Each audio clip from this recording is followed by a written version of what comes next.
Let's do it. Now we got 12 minutes. Okay, so now we can ask questions. So what you're actually going to draw is you're drawing a front of an airplane. Stop moving. And you can ask any questions you want. Everything's open. Are we going to continue drawing? Continue drawing, you can tell them exactly what they were starting on. Airplane? Like your two sheets, if we had to glue them together, then make you got the front half, she's got that. I don't know.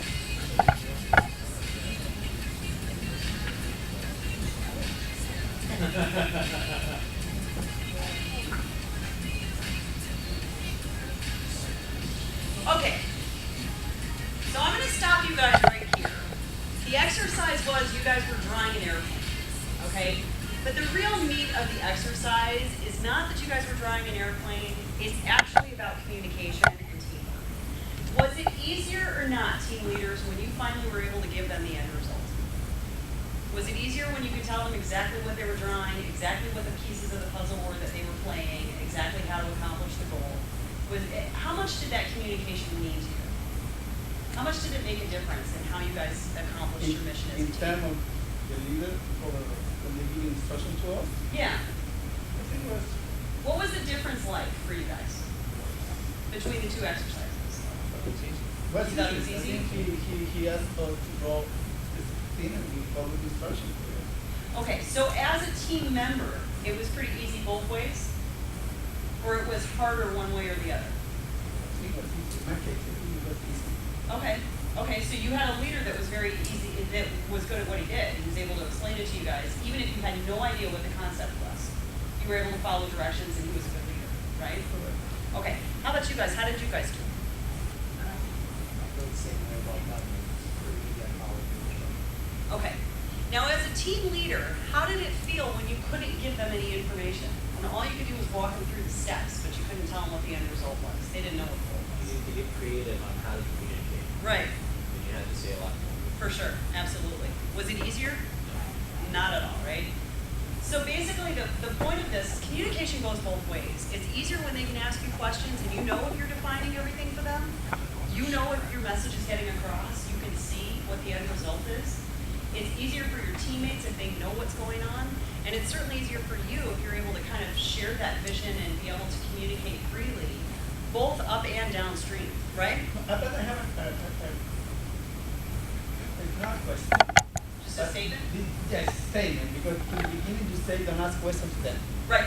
And that's the first step to grow communication from Absolutely. exactly you say don't ask question, okay. We didn't ask any question. Exactly. But he gave it to us specific instruction. That means the ground of the communication was established when you say no question, follow the instruction. Correct? Exactly. Yep.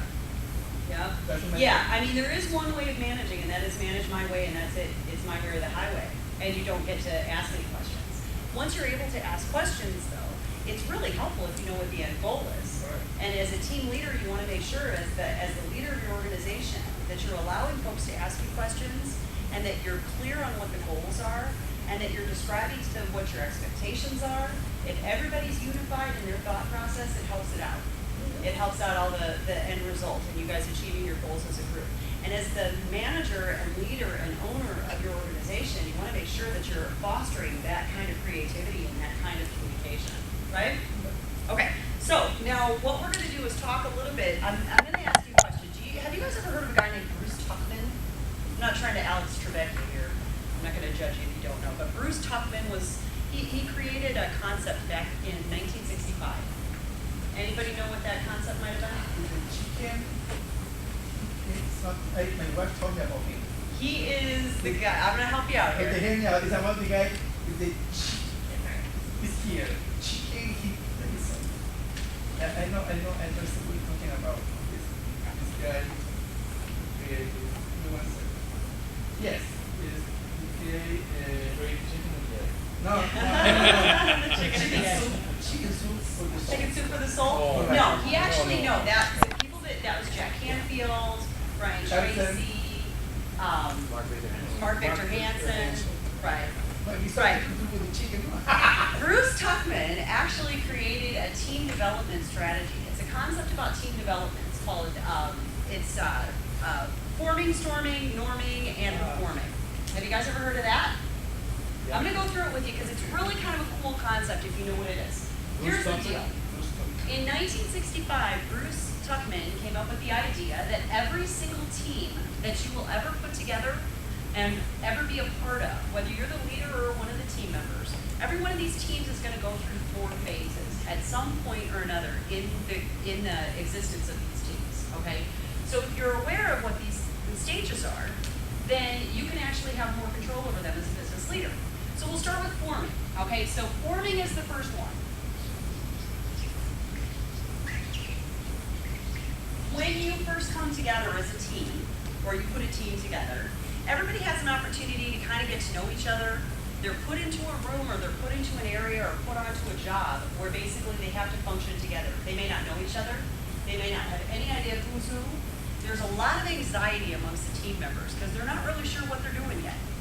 And there's a lot of being polite, just kind of laying back and letting kind of the leader sort of lead things. As the leader during the forming stage, you want to make sure that you're really super focused on explaining what the goals are. Creating that airplane, having your teammates draw that airplane, you want to make sure that you're explaining to them what it is you're looking for. You're giving them clear expectations on the steps that you are thinking that it would be required to create that vision and to be able to accomplish your goals. Forming is basically when everybody comes together and you're introduced to a common goal. So if you've seen like first graders when they're out playing soccer, when they're out playing a soccer game and the ball goes that way, where does the entire field go? That way.